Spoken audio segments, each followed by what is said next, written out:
Magandang tanghali mga ka-probinsya. Ako'y tatawid ngayon dahil nag-iisa lang ang asawa ko doon sa pagbabantay ng aming palay.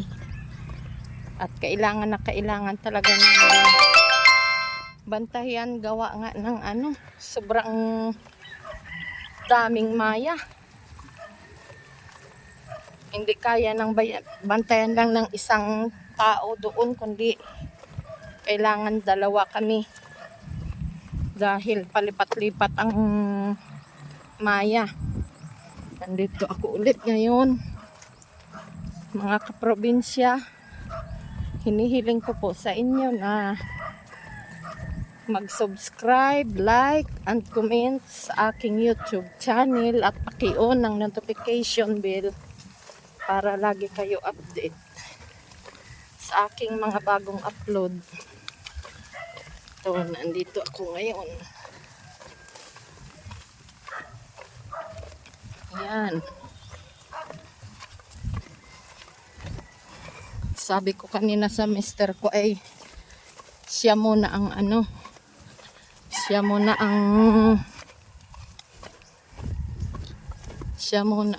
tatawid at sisimba muna kami.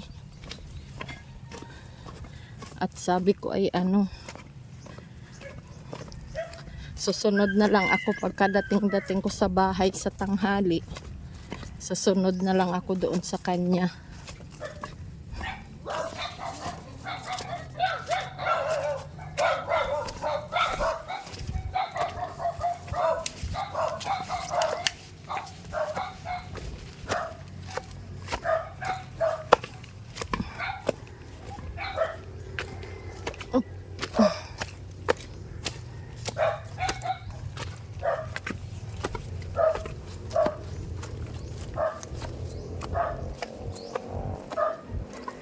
Kakapagod.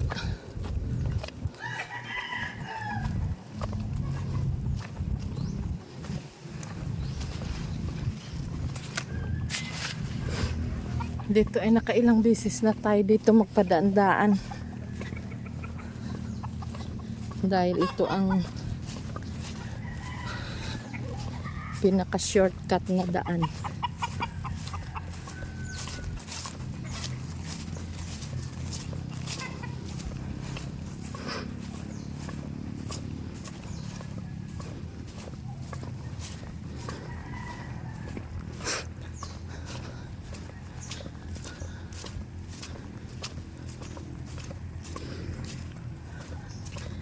Kakapagod, nakakahingal. Ay, ako po.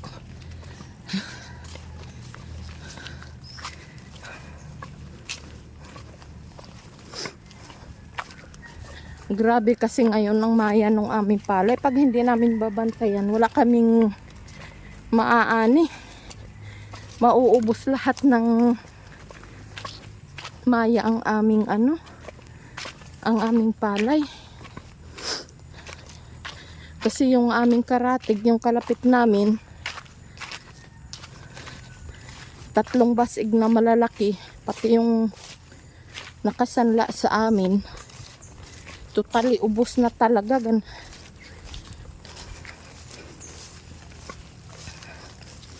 Ubos na ubos talaga ang mga bunga dahil gabanig kadami ang ngayon, ang maya.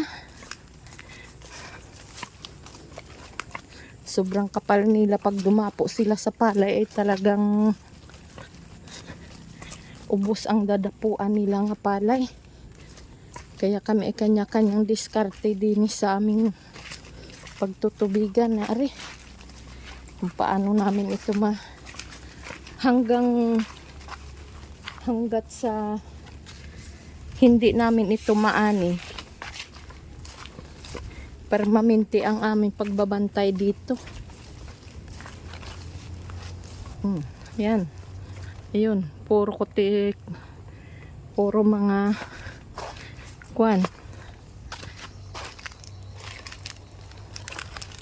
puro mga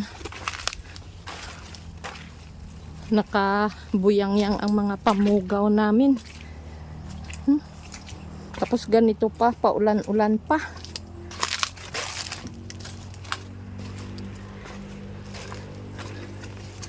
Sabi ko sa asawa ko ay susunod na lang ako pagkadating galing simbahan dahil syempre linggo tayo ay sisimba at magpapasalamat tayo sa Diyos na buong buong linggo tayo ay naging safe at sa mga biyaya ang natatanggap natin dapat tayo magpapasalamat. Kaya ganyan ang mga nakakutingting namin na na mga pamugaw. Ari, kaya dalahin ko kaya ito.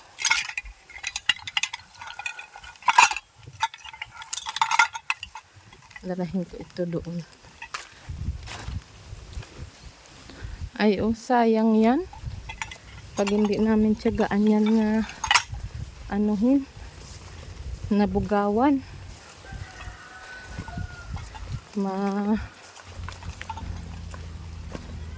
Ilang sako yan nga mawawala sa amin. Ay, aring nakasanla sa amin, wala na ito. Hindi na pinapansin nung nagtatalok nito dahil wala na ng gana.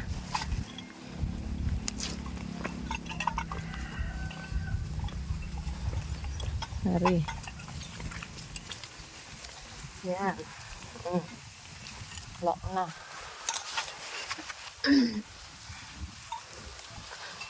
Kanya-kanya kaming diskarte nito. Parang pistahan ito dito sa amin.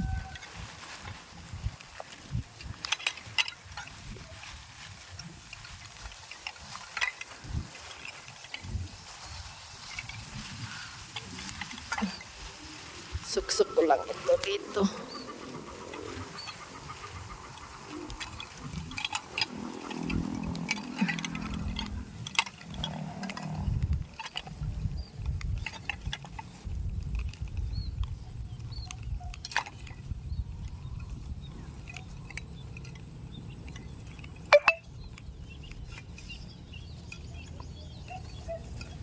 Ayun, ang maya.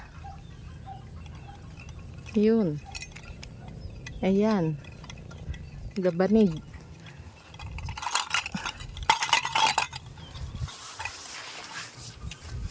Ayun.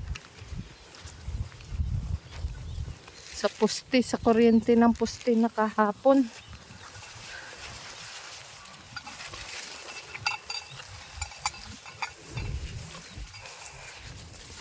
Kaya talaga pasipagan lang kami dito sa sa pag-diskarte kung paano namin maibugaw aring mga maya na ari.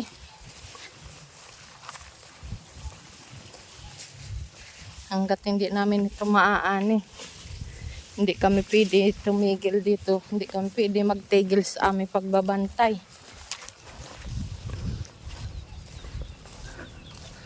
Kailangan ay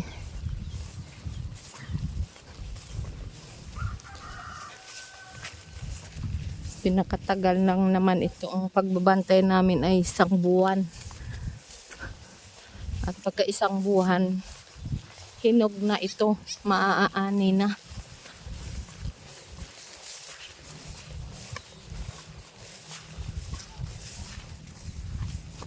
Ari, sayang ang lapak nito. Wala na ito bunga. Yung ito.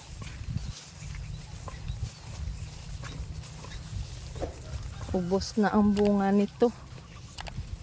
Itong nakasanla sa amin.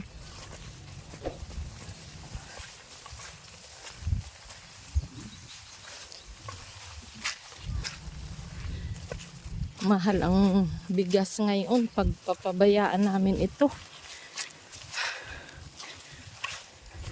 Pag ito ay nakaani na,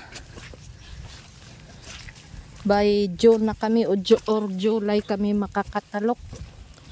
Dahil panahon na ng tag-ulan, hindi kami na at panahon ng tag-init, hindi na kami makakapagtalok. Kaya hintay na naman kami ng panahon ng tag-ulan bago kami makatalok ulit.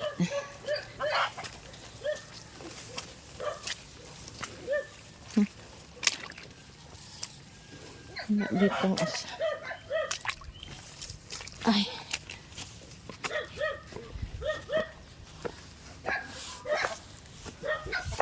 Ditong asawa ko. Ano? Huh. Ay. Yan. Walang tao, nakapadlock na.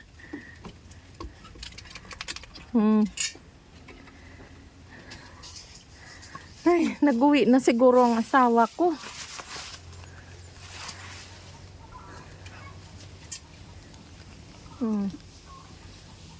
Wala na, nakapadlock ng aming kubo. Tumawid na yun.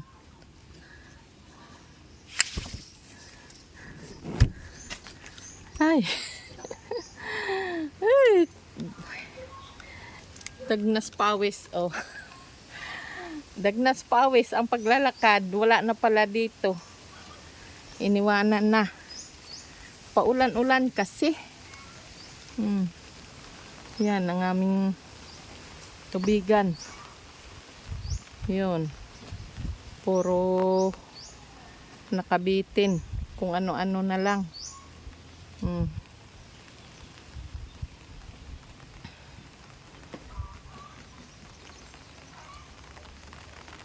Wala na. Yan.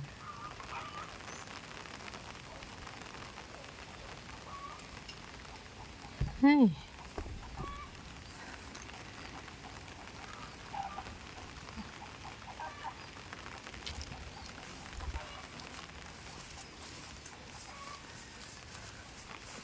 Yan, yan. Ako na lang mag-isa dito.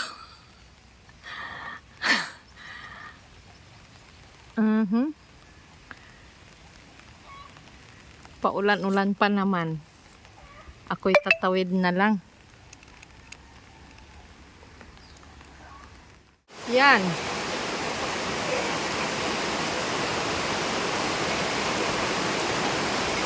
Sobra ng lakas ng ulan.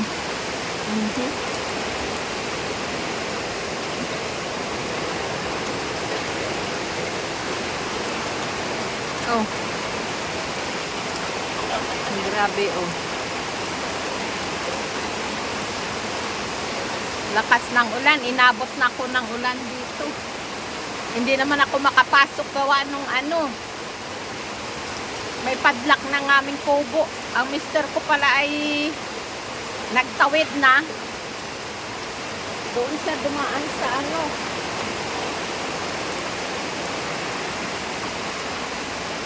Doon siya dumaan sa kalsada. Ako naman nag-shortcut, naglakad dito. Nagkaanuhan kami.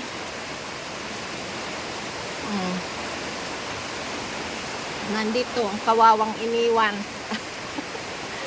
Dumating nga walang dinatnan, kaya magpapatila ako ng ulan.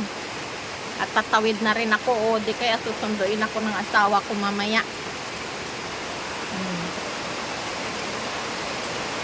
Hindi makapasok at may padlock. Oh, may padlock na, hindi na ako makapasok. Yan, mga aso ang kasama ko dito. Yan.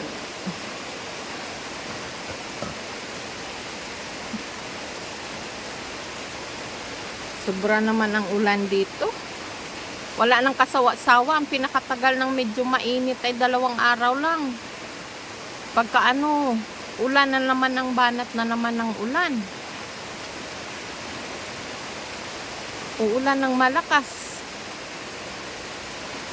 Tapos titigil. Iinit, uulan na naman ng malakas. Kaya lalo nagpuputik ang ano, ang daan namin dito. Hindi mo lang makatigil ng pag-uulan na ito.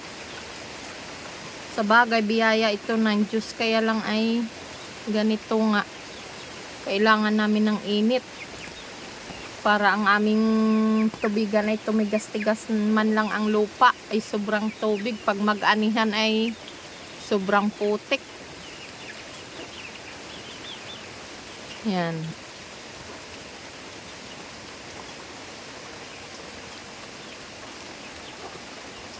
Napaka ano dito, tahimik, walang tao talagang. Ay,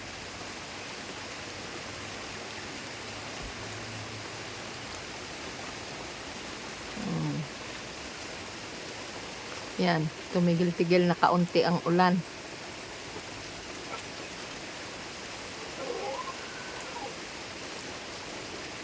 Tumigil-tigil na. Kung itatawid din, kakainip dito pag nag-iisa lang, walang kausap. Mamaya pa yung tatawid ang asawa ko magpapakain ng hayop. Pag halimbawa na magtatawid lang yun, papakain ng aso at mga itik.